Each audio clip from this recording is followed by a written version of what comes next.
Hello नमस्कार, मैं हूं रवीना टंडन। वक्त हो गया है गुड न्यूज टुडे पर आपको देश की बात सुनाने का। शिक्षा में बड़ी ताकत होती है। किसी भी समाज या देश में सबसे बड़ा बदलाव शिक्षा से ही हो सकता है। ज्ञान की रोशनी से किसी भी घने अंधेरे को दूर किया जा सकता है।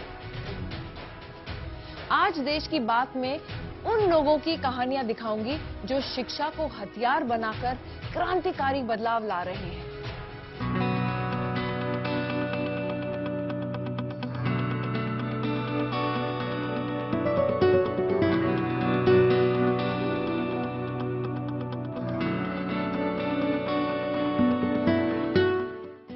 आपने open air gym, open air restaurants और ओपन एयर थिएटर देखे होंगे, लेकिन पश्चिम बंगाल के अलीपुर द्वार में 25 साल के निमेश लामा ने एक ओपन एयर लाइब्रेरी खोली है। इस लाइब्रेरी में किताबें एक विशाल पेड़ पर करीने से लगाई जाती हैं। निमेश के इस आइडिया से बड़ा बदलाव हुआ है। एक वक्त था जब इस पेड़ के नीचे ड्रग एडिक्ट्स बैठकर जुआ खेलते थे। आज वो पेड़ लोगों के लिए किताबें पढ़ने और गाने बजाने का खूबसूरत स्पॉट बन गया है।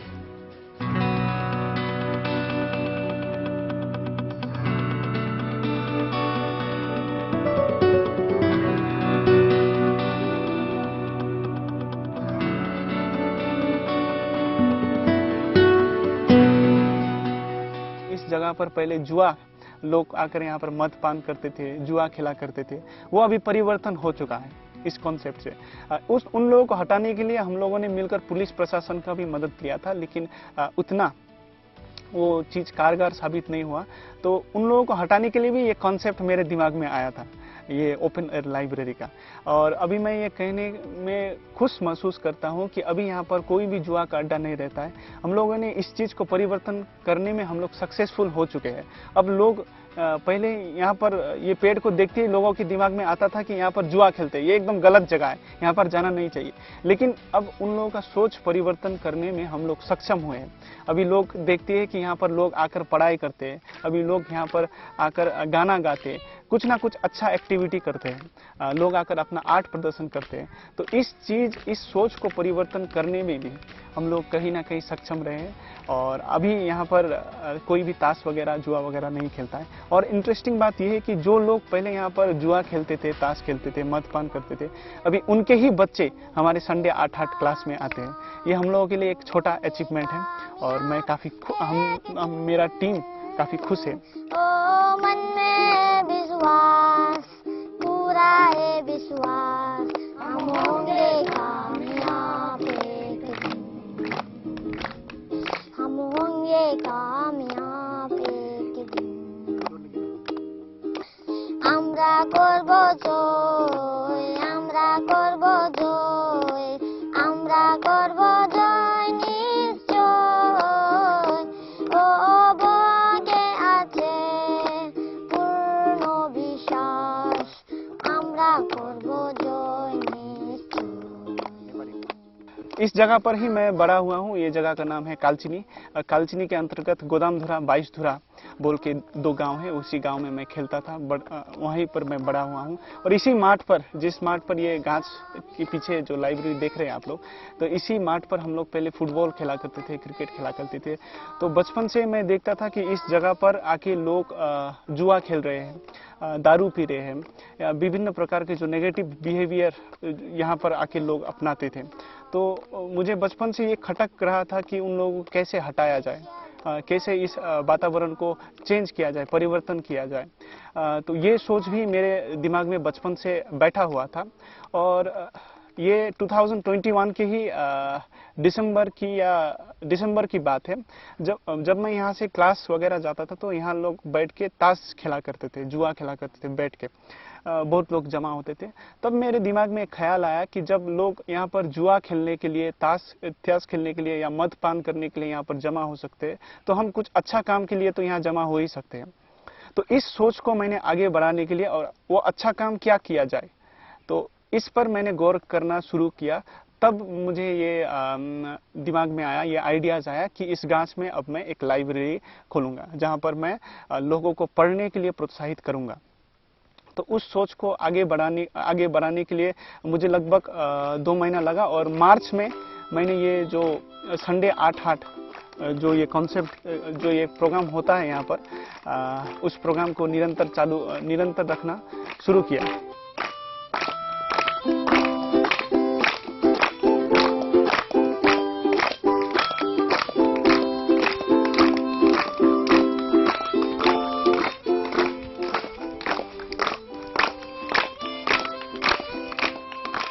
सबसे जरूरी बात यह है कि जो मैंने बचपन में सोचा था कि मैं एक म्यूजियम खोलूंगा और उस म्यूजियम का नाम मैं स्वराज दूंगा बोल के, तो मैं कुछ कारणवश, मेरे फाइनेंशियली जो प्रॉब्लम्स वगैरह के कारण मैं वो म्यूजियम नहीं ओपन कर पाया। तो वो स्वराज जो नाम था, वो स्वराज नाम मैंने अपने म्यूजियम को ना देकर वो स्वराज नाम मैंने इस पेड़ को दिया है। इस पेड़ का नाम है स्वराज। अब स्वराज रखने का पीछे भी उद्देश्य है, मैं वो आप लोगों से साझा करना चाहूँगा। उद्देश्य ये है कि मैंने पहले भी कहा था कि मैं इतिहास में काफ़ी रुचि रखता हूँ। तो मेरा ये मानना है कि जब जब इतिहास में ये स्वराज शब्द उभर कर आया है, तब तब कुछ ना कुछ बड़ा एक परिवर्तन हुआ है। स्वराज शब्द का जो शाब्दिक अर्थ है वो है सेल्फ रूल, स्वशासन, खुद के ऊपर खुद का शासन। लेकिन मेरा जो यहाँ पर देखने का नजरिया है वो कुछ अलग है। मैं स्वराज को परिवर्तन का एक प्रतीक मानता हूँ, क्योंकि इतिहास में जब जब स्वराज शब्द उभर कर आया है तब कुछ ना कुछ एक बड़ा परिवर्तन हुआ है। तो स्वराज को एक परिवर्तन का सिंबल हम लोग यहाँ पर देखते हैं। इस वक्त, इस समय भी हमें परिवर्तन का जरूरी है। इस समाज में परिवर्तन का जरूरी है। इसलिए स्वराज शब्द को फिर से मैं हाईलाइट करना चाहता हूँ। हम लोग फिर से स्वराज शब्द को हाईलाइट करना चाहते हैं, क्योंकि इस वक्त भी हम लोग समाज में कुछ ना कुछ परिवर्तन ला सके। तो इस मोटिव से हम लोगों ने इस पेड़ का नाम स्वराज दिया है। और ये स्वराज पेड़ के नीचे का जो शीतल छांव जहां तक फैलता है, उस जगह का नाम हम लोगों ने इकोस्फीयर दिया है। और ऐसा करके कंधे पर रखे हाथ,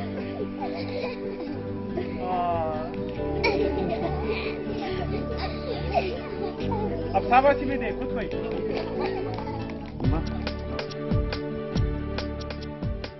पहले जैसे मेरा कॉन्फिडेंस लेवल कम था, अभी कॉन्फिडेंस लेवल भी बहुत ज़्यादा मतलब बढ़ गया है। इतना अच्छा लगता है कि हाँ हम भी कुछ कर सकते हैं, हम भी छोटे उम्र में कुछ अपने आप में डेवलप कर सकते हैं। बहुत कुछ ऐसा करता है। डेली मैं बुक पढ़ती हूँ, बुक लेके भी जाती हूँ। और यहाँ का नियम ऐसा इतना अच्छा है कि आप लेके कोई बिना कॉस्टली आप अपना बुक लेके 7 दिन के लिए पढ़ सकते हो। उसके बाद प्रॉमिस करके वापस लौटाना है। इनका ये वो जो मतलब थीम है, बहुत कॉन्सेप्ट बहुत अच्छा है, इसीलिए मैं यहाँ पर ज्वाइन की हूँ।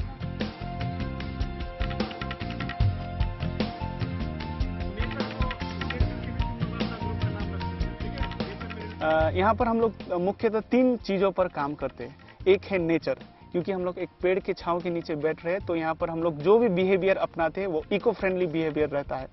और दूसरा चीज है, एक तो नेचर को प्रोटेक्ट करना हो गया, और दूसरा चीज है रीडिंग हैबिट्स। रीडिंग हैबिट्स को कैसे लोगों को बढ़ाया जाए। मैं खुद भी मैं काफ़ी ज़्यादा बुक्स पढ़ता हूँ और मैं काफ़ी ज़्यादा इन्फ्लुएंस्ड हूँ। तो मैं काफ़ी ज़्यादा इंस्पायर्ड भी हूँ इस बुक्स रीडिंग से। तो लोगों को कैसे और इंस्पायर्ड किया जाए, तो इस मोटिव से भी बुक्स रीडिंग का जो हैबिट है वो डेवलप कराने के मोटिव से भी हम लोगों ने ये कार्यक्रम शुरू किया है। और एक चीज़ हो गया नेचर को प्रोटेक्ट करना, दूसरा चीज़ हो गया रीडिंग हैबिट्स को डेवलप करना, और तीसरा चीज़ जो हम लोगों ने यहाँ पर ऐड किया है वो है आर्ट, यानी कि कला। जिसके अंदर भी जो कला है वो यहाँ पर आकर प्रदर्शन कर सकते हैं। मैं ये नहीं बोलूँगा कि ये एक बड़ा स्टेज है, ये एक छोटा स्टेज है। हमारे अंदर यही मिसकंसेप्शन है कि हम लोग सिर्फ बड़ा स्टेज देखते हैं। लेकिन मैं आप लोगों को ये बताना चाहूँगा कि अगर आप बड़ा स्टेज में जाकर अगर प्रदर्शन करना चाहते हैं, अपना बेस्ट देना चाहते हैं, तो आपको शुरुआत करना पड़ेगा छोटा स्टेज से। तो मैं ये नहीं बोलूँगा कि ये संडे 8 है, वो संडे 8 का जो ये कॉन्सेप्ट है ये कोई एक बड़ा है, ये एक बड़ा स्टेज है, ये एक छोटा स्टेज है। यहाँ पर आप आकर गलती कर सकते हैं, यहाँ पर ये गलतियों का मंच है, मैं कह सकता हूँ।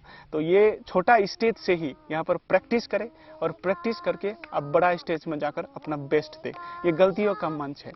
तो यहाँ पर हर तरह के आर्ट आप आकर प्रदर्शन कर सकते हैं। जिसको कविता, जो कविता लिखते हैं वो कविता वाचन कर सकते हैं, जो गाना गाते हैं वो आकर गाना गा सकते हैं, और जो कोई डांस करना चाहते हैं डांस करते हैं। विभिन्न प्रकार की कला, जो ड्राइंग में माहिर है वो आकर ड्राइंग कर सकते हैं। तो उस तरह के कॉन्सेप्ट लेकर हम लोग आगे बढ़ रहे हैं।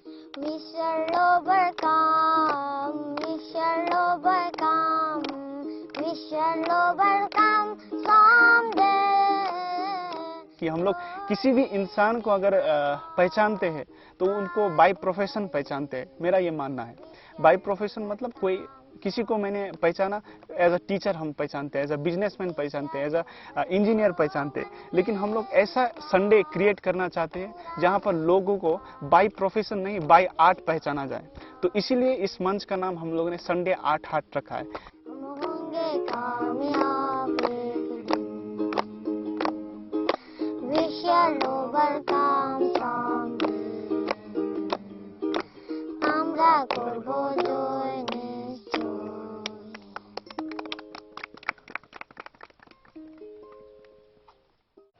रोमन फिलोसोफर मार्कस टूलियस सिसेरो ने कहा कि जिस कमरे में किताबें नहीं होती वो कमरा बिना आत्मा के शरीर जैसा होता है। शायद इसी बात को महसूस किया उत्तर प्रदेश के हरदोई में बसे एक छोटे से गांव ने। यहां आज एक बड़ी कम्युनिटी लाइब्रेरी है जिससे गांव का हर शख्स जुड़ा है। ये लाइब्रेरी अब इस गांव की आत्मा बन गई है, जिसने गांव के लोगों को पूरी दुनिया देखने का मौका दिया है।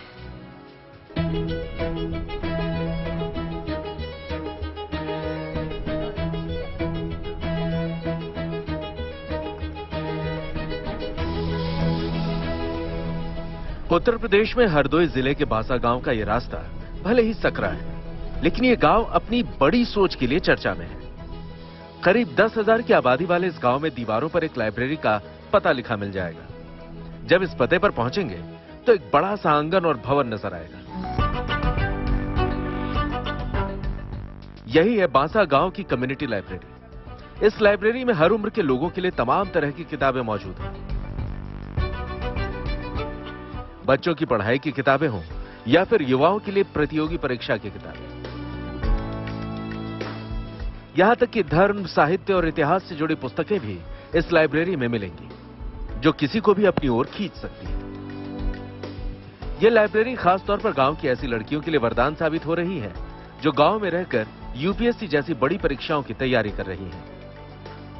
ये लाइब्रेरी जब से ओपन हुई है तो ये एक छोटे बच्चों से लेकर बड़े बच्चों के लिए बहुत ही फायदेमंद रही है। तो इसके लिए मेरा जो ओपिनियन है, तो लाइब्रेरी को तो मैं बहुत थैंक्स बोलना चाहूँगी, क्योंकि मेरी बहुत सारी बुक्स हुई और बहुत सारी चीज़ें हुई जो मैं यहाँ से लेकर गई हूँ और बहुत सारी चीज़ें मैंने पढ़ी है।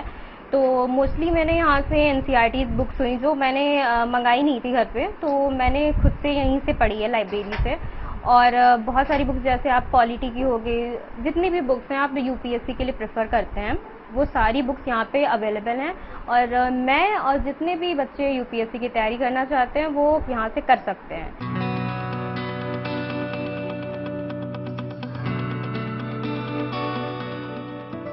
खास बात यह है कि सिर्फ बच्चे और युवा ही नहीं, इस लाइब्रेरी में गांव के बड़े बुजुर्ग भी आते हैं। समय बिताने के लिए ये लाइब्रेरी उनका बड़ा सहारा बन गई है। 70 साल की उम्र पार कर चुके बनवारी लाल को पढ़ने की ऐसी आदत लगी कि वो खुद मानते हैं कि इस लाइब्रेरी का बड़ा फायदा उन्होंने भी उठाया है। अब ये दिसंबर 2020 में खुली थी। खुलने के बाद में हमने कहा भैया कब इशू करोगे किताबें? तो कहने लगा थोड़ा रुक जाओ और फिर इशू करेंगे। तो हम जब से इसमें किताबें इशू होना शुरू हुई तब से हम रोज कम से कम अपने यहाँ 4-6 किताबें ले जाते हैं। तो बार बार आने मतलब बुजुर्ग अवस्था में तकलीफ होती है, इसलिए हम 4-5 एक साथ में ले जाते। और शुरुआत से अपने सुबह जैसे थोड़ा बहुत काम करते और इसके बाद में खाना खा के रेस्ट का जब करते हैं तो हम एक किताब उठाते हैं, उसी को पढ़ते रहते हैं।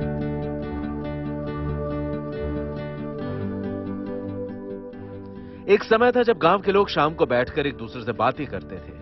बड़े लोग युवा पीढ़ी को अपनी बातें बताते थे। लेकिन जब सबके हाथ मोबाइल आ गया तो ये उठना बैठना बंद हो गया। लोग मोबाइल की दुनिया में खो गए। लेकिन अब इस गांव में खुली लाइब्रेरी एक बड़ा बदलाव लेकर आई है। अब यहां लोग मोबाइल छोड़कर किताबें लेकर चल रहे हैं। इनमें से कई ऐसे भी हैं जिन्होंने इससे पहले कभी लाइब्रेरी नहीं देखी थी। मैंने तो कभी लाइब्रेरी देखी ही नहीं थी। ये हमारे गांव में पहली लाइब्रेरी है और हम लोग इतना उत्साहित हैं और हमारे बच्चे भी आगे जो है पढ़ रहे हैं। बहुत अच्छा लगता है हमें। बहुत बड़ा लाभ हम लोगों को मिल रहा है क्योंकि हमारी जो आने वाली ये जो पीढ़ी हमारी पढ़ रही है तो इनके भविष्य के लिए जो है बहुत ही अच्छा है। अच्छी लाइब्रेरी है हमारे गांव के लिए।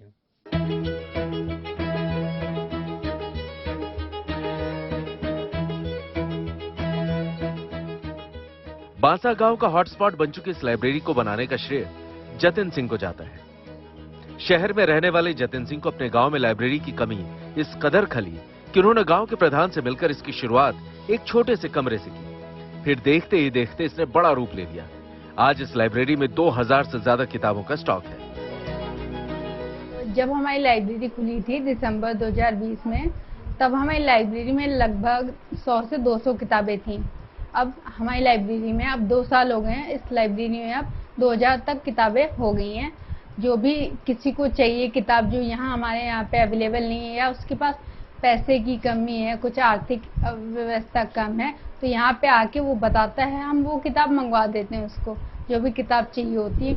और हमारे पास हर तरह की किताबें हैं, कंपटीशन के लिए भी हैं। कोई उपन्यास या कहानी पढ़ना चाहता है तो वो भी, और इंग्लिश और हिंदी दोनों में। हम यहाँ पे हमारी लाइब्रेरी में उर्दू की किताबें भी हैं। कुछ बच्चे ऐसे हैं जो आते हैं वो उर्दू की किताबें पढ़ना प्रेफर करते हैं। हर रिलीजन के बच्चे आते हैं। ऐसा कुछ भेदभाव नहीं है लोगों में कि तुम ये मत छुओ, तुम यहाँ नहीं बैठ सकते, ऐसा कुछ नहीं है। और हमारी लाइब्रेरी पूरी फ्री है। अब आज इस लाइब्रेरी में गांव के ही नहीं बल्कि हमारी बांसा एक नया पंचायत भी है, लगभग 40,000 आबादी को इम्पैक्ट कर रही है। तो ग्राम पंचायत के बच्चों को तो फायदा मिल ही रहा है इसका, बल्कि और 40,000 आबादी जो हमारे नया पंचायत की है वो भी लोगों को उसका फायदा मिल रहा है। आते हैं और बुक इशू करा ले जाते हैं, जिसको समय यहाँ पड़ता है। यहाँ क्लासेज भी चलती हैं 2 से 2:30 बजे से 6 बजे तक।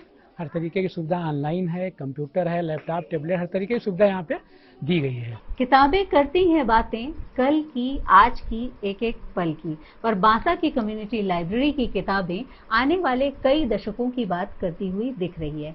जहां एक ओर इसमें बच्चों का भविष्य संवारने की बात है तो वहीं युवाओं के करियर बनाने की राह और बुजुर्गों की चिंता भी।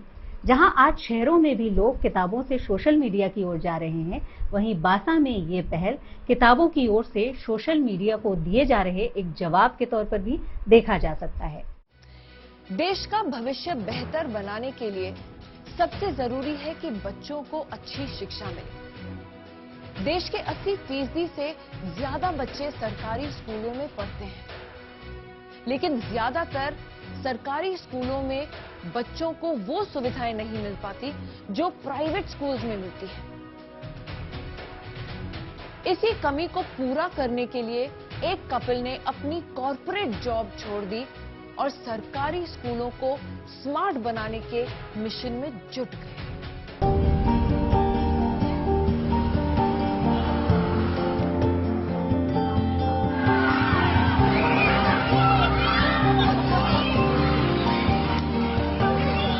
मेरा नाम बिनू वर्मा है। मैं और मेरे हस्बैंड रमेश बालासुंदरम, हम दोनों ने 2009 में डिसाइड किया था कि हम बच्चों के साथ काम करेंगे। और बच्चों के साथ काम करना मतलब एजुकेशन से रिलेटेड काम करेंगे, जिसमें हम हमेशा ये बिलीव करते थे और करते हैं कि अगर हमें कुछ चेंज लाना है सोसाइटी में तो हम वो चेंज बच्चों के थ्रू बहुत अच्छी तरह से ला सकते हैं। तो बच्चों के साथ काम करना, उनकी एजुकेशन से रिलेटेड उनको सपोर्ट करना हमारा ये ड्रीम था। 2009 अक्टूबर में हमने बाल उत्सव शुरू किया। मैं वैसे दिल्ली से हूँ, रमेश बैंगलोर से हैं। जब मैं बैंगलोर आई तो 2009 में, जैसे मैंने कहा, कि हमने बाल उत्सव का स्टार्ट किया एज एन NGO। हमारा जो पहला प्रोजेक्ट था वो था म्यूजियम स्कूल, जिसमें हमने 45 स्टूडेंट्स के साथ शुरू किया था।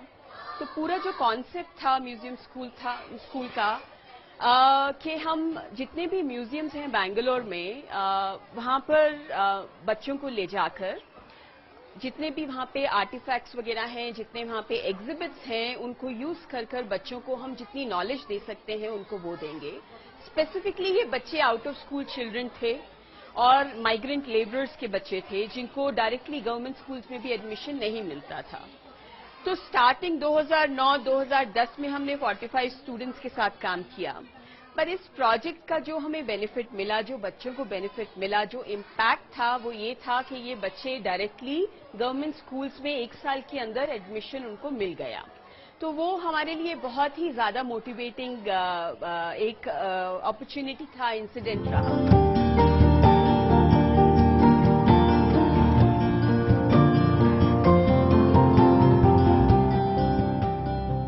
अगर हम देखें कि हमारे हिंदुस्तान की पॉपुलेशन में हमारे जो जितने बच्चे हैं और कितने बच्चे इन स्कूल्स में जाते हैं, around 85% of the population of the students they go to government schools. तो मतलब there is so much to be desired for. अगर वहां जाना है तो मतलब गवर्नमेंट स्कूल्स में काम करना, उनका इंफ्रास्ट्रक्चर में काम करना, स्कूल्स का ये इंश्योर करना और बच्चों को ये अपॉर्चुनिटी देना कि एक एनवायरनमेंट उनके लिए ऐसा क्रिएट करें कि उनको किसी चीज की कमी ना महसूस हो और पेरेंट्स को भी ऐसा लगे कि हाँ, हमें अगर गवर्नमेंट स्कूल में भी बच्चों को भेजना है तो वहां पे हर चीज, हर फैसिलिटी अवेलेबल है। तो जब हमने गवर्नमेंट स्कूल्स में काम करना शुरू किया, प्रिंसिपल्स के साथ बात करना शुरू किया, कम्युनिटी के साथ बात करना शुरू किया, तो हमें ये रियलाइज हुआ कि गवर्नमेंट स्कूल में सिर्फ एक टॉयलेट बनाना काम नहीं है, सिर्फ पेंट करना सिर्फ काम नहीं है। उनके साथ एक कमिटेड काम करना, उनके साथ 3 से 5 साल तक एटलीस्ट काम करना बहुत जरूरी है। इस चीज को दिमाग में रखकर पूरी टीम बाल उत्सव ने प्लान बनाया, अपने फ्लैगशिप प्रोग्राम्स बनाए जिनको हम संपूर्ण शाला और आईशाला कहते हैं। इन प्रोग्राम्स के अंदर हमने ये देखा कि रूरल स्कूल्स में और अर्बन स्कूल्स में जो जो डिफिकल्टीज स्टूडेंट्स को, पेरेंट्स को आती है, उसको हम कैसे क्लब कर सकते हैं, उनको हम कैसे उनका सॉल्यूशंस उनको दे सकते हैं।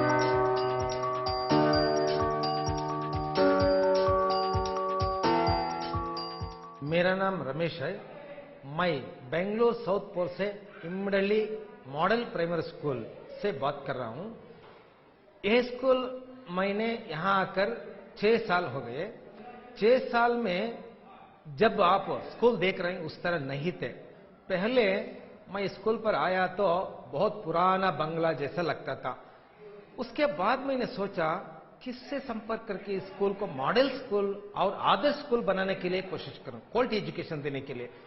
तो हमें 2015 में रमेश वर्मा एंड बिनु वर्मा हमारे स्कूल पर अचानक 15 अगस्त को आए। तो बहुत खुशी, वो आकर हमें बताया स्कूल के लिए कुछ ऐसे करने वाले हैं। मुझे ऐसा लगा जो मैंने चाहता था वो अभी मिल गया है।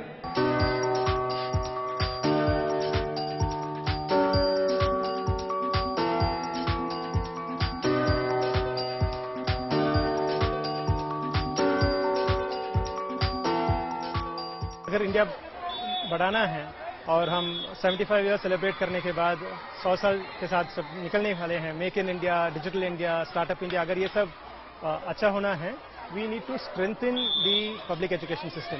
ये 10 लाख सालों में बच्चे पढ़ते हैं, उनको हम स्ट्रेंथन करना है। इस स्कूल्स को आदर्शशाला बनाना है, to be able to make them as model schools.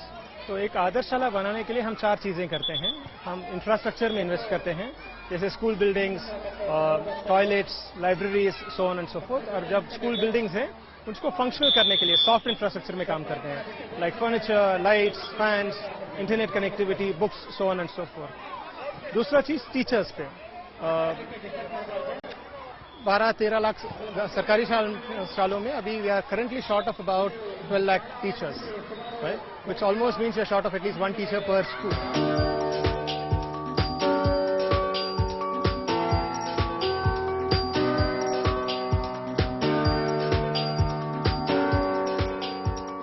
हमारे पास जब हमने 45 स्टूडेंट्स से शुरू किया था, अब हम 8 लाख प्लस स्टूडेंट्स के साथ काम कर रहे हैं across Karnataka and various parts of Tamil Nadu, various parts of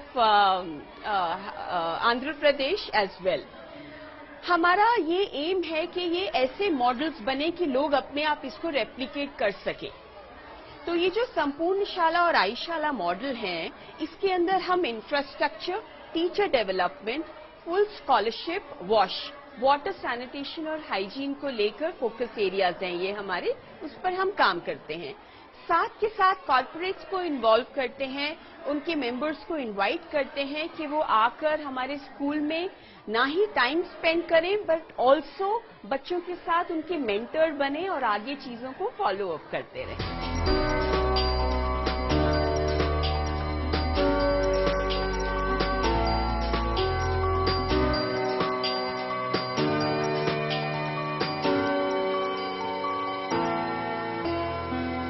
चाहते हैं कि लोग हमारे साथ आकर काम करें, रादर हमें बताएं कि अगर कहीं जरूरत है तो हम बिल्कुल नॉर्थ क्या, ईस्ट क्या, साउथ क्या, हम हर जगह जाकर इस मॉडल को रेप्लिकेट करना चाहेंगे।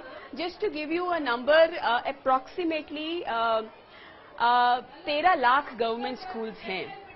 तो 13 लाख गवर्नमेंट स्कूल्स में काम करना सिर्फ एक एनजीओ या एक इंसान के बस की बात नहीं है, सबको मिलकर करना पड़ेगा। 85% ऑफ द पॉपुलेशन अगर बच्चों की स्कूल्स में, गवर्नमेंट स्कूल्स में जाती है तो मतलब बहुत बहुत काम करना जरूरी है।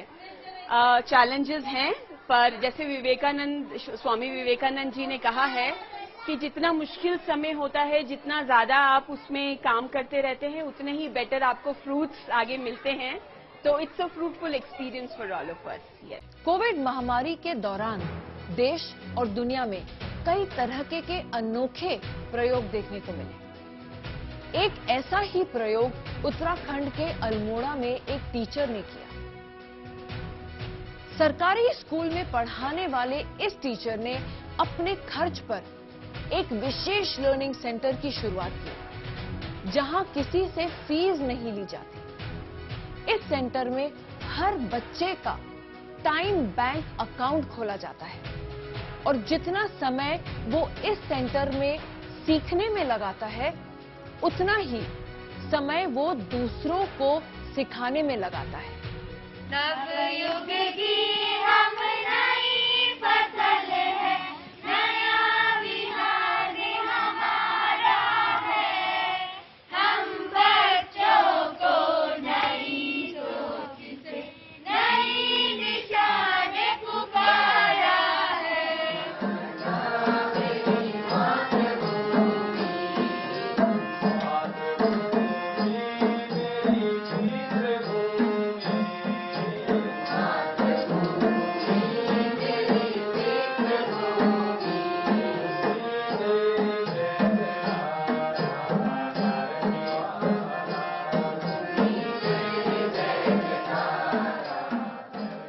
आपने अक्सर मनी बैंक, लोन बैंक या फिर ब्लड बैंक के बारे में तो सुना ही होगा, लेकिन उत्तराखंड के अल्मोड़ा में एक ऐसा लर्निंग सेंटर है जो टाइम बैंक मैनेजमेंट के आधार पर संचालित किया जा रहा है। और इस लर्निंग सेंटर की एक और खास बात यह है कि यहाँ पर जो बच्चे पढ़ रहे हैं वो स्टूडेंट्स की भूमिका में तो हैं ही, लेकिन साथ ही साथ वे एक शिक्षक की भूमिका भी निभा रहे हैं। और इस लर्निंग सेंटर को संचालित कर रहे हैं एक ऐसे शिक्षक जो शिक्षा को अलग नजरिए से देखते हुए क्रांति लाने की कोशिश कर रहे हैं। आइए ले चलते हैं आपको इस अलग टाइम बैंक मैनेजमेंट वाले लर्निंग सेंटर में।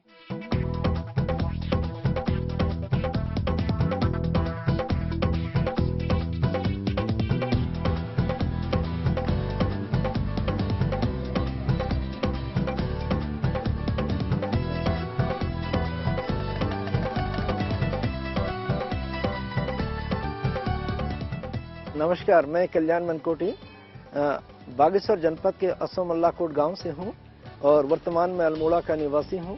और मैं एक शिक्षक हूं और शिक्षक होने के साथ साथ मैं यूनिवर्सिटी के विद्यार्थियों के साथ एक लर्निंग सेंटर का संचालन कर रहा हूं। इस लर्निंग सेंटर का नाम रखा हमने कैपेसिटी बिल्डिंग सेंटर, जिसको सीबीसी नाम से जाना जाता है, जिसमें हमारे दूर ग्रामीण अंचलों के बच्चे अल्मोड़ा, बागेश्वर, पिथौरागढ़, चंपावत, द्वाराहाट और मुनस्यारी, थल, इन क्षेत्रों के अधिकांश बच्चे आकर के यहाँ पर कला, संगीत, भाषा, कहानी, पोएट्री, लेखन पे काम कर रहे हैं। और इसमें हमारे जो केंद्र की विशेषता ये है कि सारे बच्चे पार्टिसिपेटरी लर्निंग के माध्यम से काम कर रहे हैं और इस पार्टिसिपेटरी लर्निंग में बच्चे एक दूसरे के साथ साझा करते हैं और जो यहाँ पर गतिविधि बच्चे कर रहे हैं उन गतिविधियों को ले जाकर के अपने गाँव में भी उसका संचालन कर रहे हैं।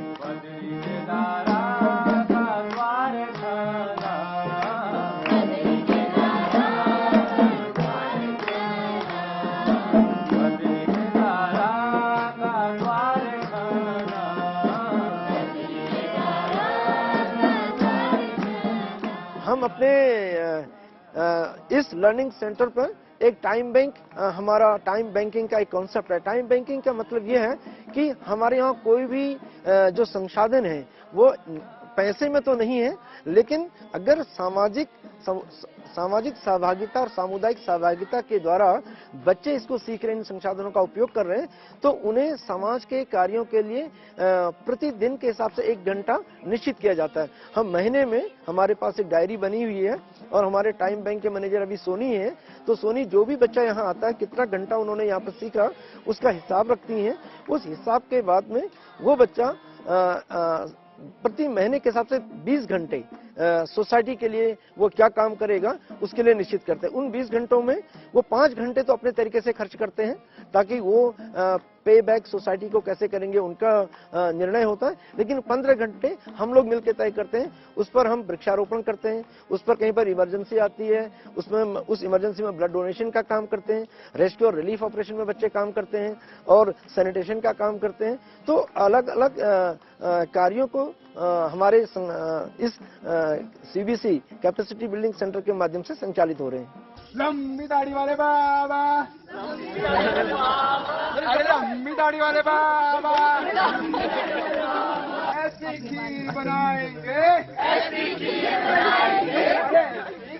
बनाएंगे। हमारे यहाँ पर लगभग 70 बच्चे अभी तो लगातार आ रहे हैं, क्योंकि हमारे 3 क्षेत्र पर हमारे बच्चे काम कर रहे हैं। एक आर्ट पर, दूसरा एग्रीकल्चर पर, तीसरा एडवेंचर पर और चौथा जो अभी इस सब को फिर जाकर के बच्चे अपने अपनी रिपोर्ट राइटिंग करते हैं और एक इसके साथ एक स्टडी सर्किल का संचालन कर रहे हैं। तो प्रत्येक समूह में 20 से 25 बच्चे हैं।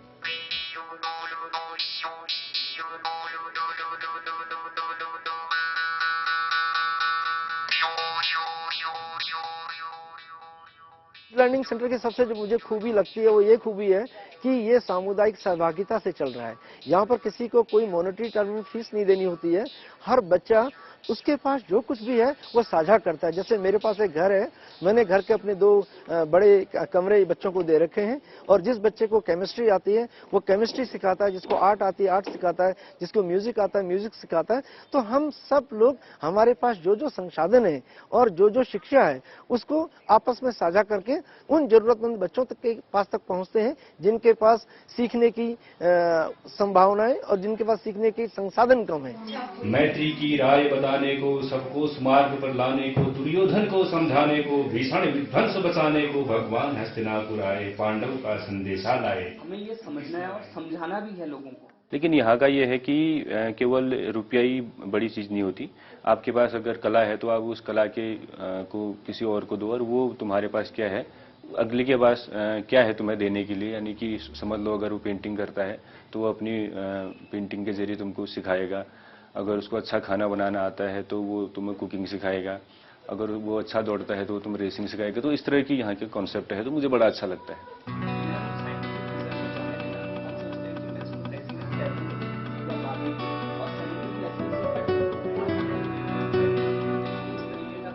सीबीसी में मैं तकरीबन 3 साल से जुड़ा हुआ हूँ और सीबीसी में रहते हुए हम लगातार सोशल अवेयरनेस के काम को कर रहे हैं। मैं रिसर्च स्कॉलर होने के नाते मैंने अल्मोड़ा में मेंस्ट्रुअल हाइजीन विषय पे काम किया था।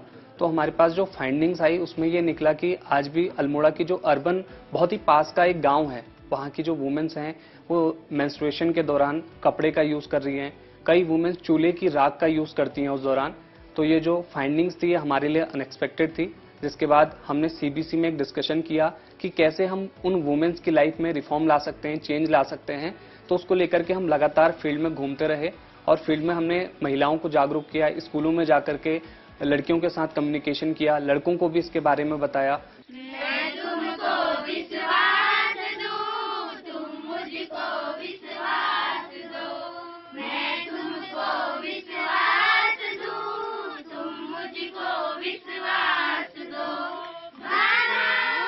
कोरोना काल में जब बहुत ही विपरीत परिस्थितियां इस तरीके से हो गई थी कि पूरा कंप्लीट लॉकडाउन हो गया था और बच्चे यहाँ जो हॉस्टल्स में रह रहे थे या कमरा लेके रह रहे थे, उनके पास ऐसे कोई साधन नहीं थे या ऐसे कोई संसाधन नहीं थे जिस तरीके से दूर अपने गांव में जा सकें और या फिर यहाँ पर आकर के अपना कहीं पर पठन और पाठन का काम कर सकें। तो उस दौर पर मुझे विचार आया कि मेरे पास एक घर है और इस घर में 2 बड़े कमरे हैं, तो क्यों नहीं इसको मैं एक लर्निंग सेंटर के रूप में स्थापित करूं और ऐसे जो बच्चे जिनके पास घर जाने का संसाधन नहीं था, तो उन बच्चों ने यहाँ पर आके रहना शुरू किया और रहने के साथ ही फिर एक लर्निंग सेंटर की शुरुआत हुई और जो भी बच्चे यहाँ आते रहे तो उन लोगों ने अपना जो उन्होंने यहाँ का संसाधनों का उपयोग किया, उसके आधार पर बच्चों ने फिर गांव में जाकर के भी बच्चों को पढ़ाना शुरू किया।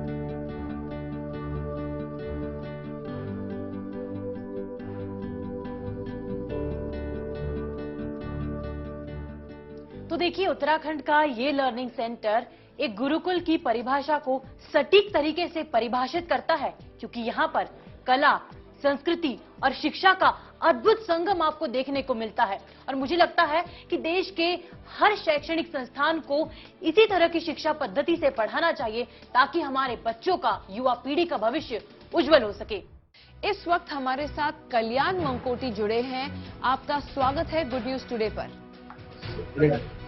कल्याण जी, ये लर्निंग सेंटर आपने कोविड पैंडेमिक के दौरान खोला। अब जब स्कूल खुल गए हैं तो आप इसे कैसे मैनेज करते हैं?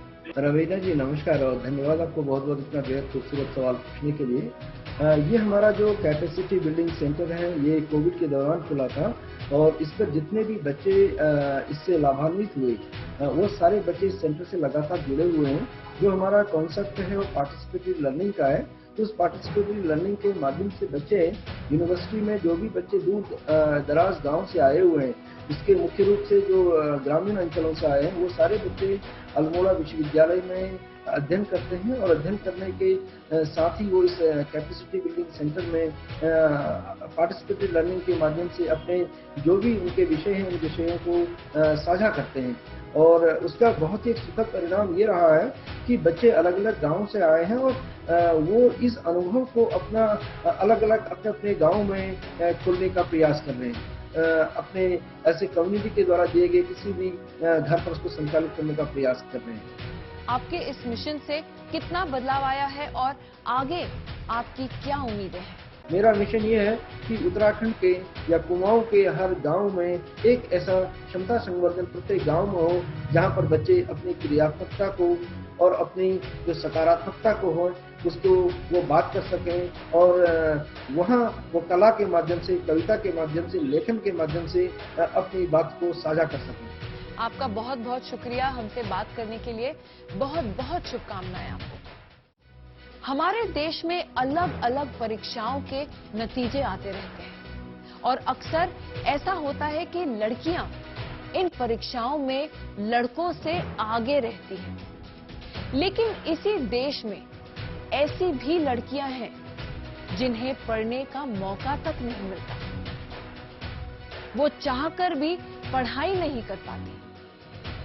ये वो लड़कियां हैं जो दूर दराज के ग्रामीण आदिवासी इलाकों में रहती हैं, जहां शिक्षा की रोशनी नहीं पहुंच रही। राजस्थान के आदिवासी इलाकों में इसी अंधेरे को दूर करने के लिए सखियों की बाड़ी प्रोग्राम चलाया जा रहा है। ये प्रोग्राम उन आदिवासी लड़कियों के लिए उम्मीद की किरण बन गया है, जो पढ़ना चाहती हैं, आगे बढ़ना चाहती हैं।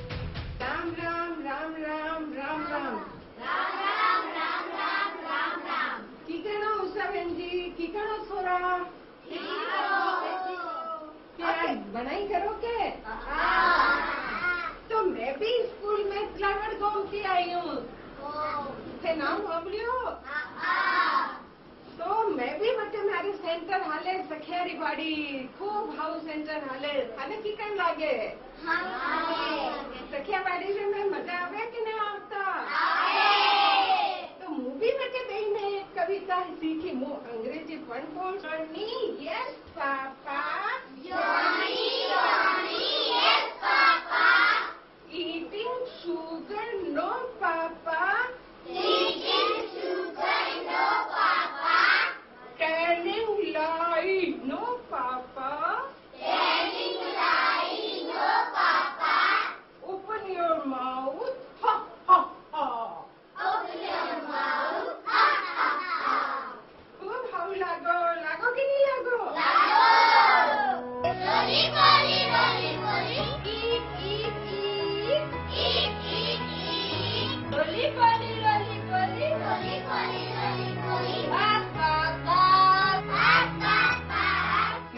उषा कुमारी है।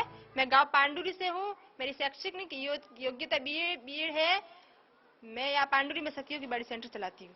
यहाँ पे 4 से 14 साल की लड़कियां यहाँ पे पढ़ने के लिए आती है। वो यहाँ पे जो लड़कियां पढ़ने आती है, जो स्कूल नहीं जा पाती, किसी कारण उनके घर में बहुत सारे काम होते हैं, किसी कारण मतलब स्कूल नहीं जा पाती, तो वो यहाँ पे सेंटर पे आती है। और हमारे मंथली पेपर आता है, हमें आगे से भेजते हैं, तो हम उसको निकाल के या फिर अपनी डायरी में लिख के फिर उसको पढ़ाते हैं।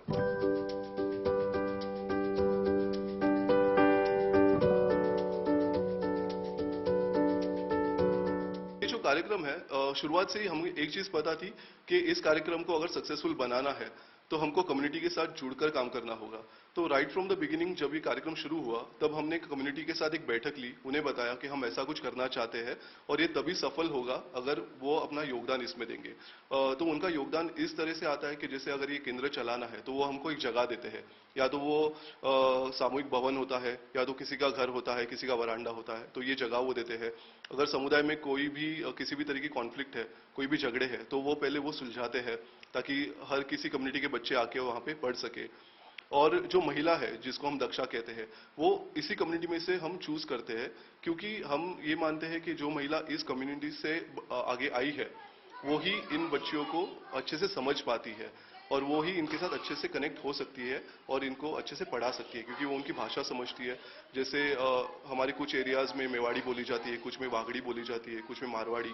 तो लोकल महिला हो तो वो ये भाषा बेहतर समझती है और इस भाषा से शुरू करते हुए वो अंग्रेजी इंग्लिश में चली जाती है और उनके प्रॉब्लम्स वो बेहतर समझती है।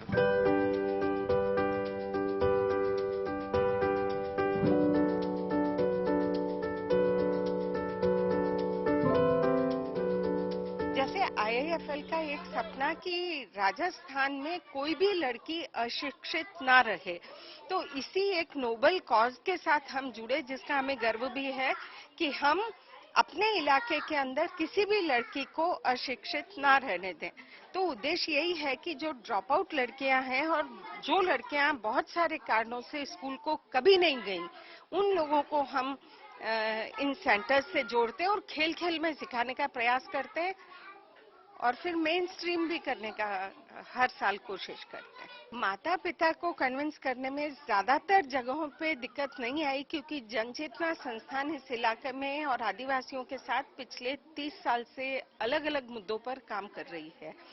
और स्कूल के में एडमिशन करवाते वक्त भी हमारा तो ये अनुभव रहा कि हम जब एनरोलमेंट कैंपेन चलता है तो हम उन टीचर्स के साथ में, हमारी दक्षाएं रहती है, हमारा स्टाफ रहता है और जितना कोशिश हम करते हैं लड़कियों को स्कूल में जोड़ने की, तो एवरेज कहूँ तो हर सेंटर से 3-4 लड़कियां तो जरूर स्कूल से हम जुड़वा पाते हैं हर साल। पेरेंट्स के साथ हमको दिक्कत नहीं आती, हमारे यहाँ बहुत सारे मुद्दों पर काम है, तो हम उनको कन्विंस कर पाते हैं कि पढ़ना जरूरी है।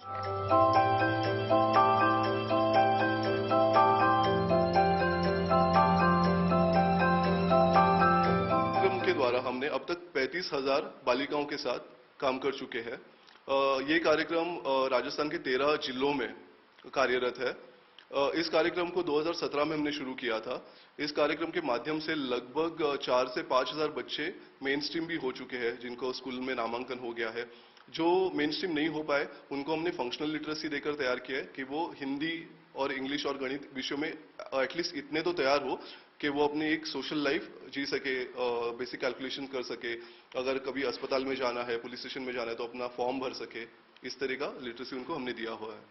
और इस कार्यक्रम को उदयपुर जिले में है, प्रतापगढ़ जिले में है, जालोर, पाली, जोधपुर, अजमेर और आने वाले टाइम में हम कुछ एस्पिरेशनल डिस्ट्रिक्ट्स में राजस्थान की काम करने वाले हैं।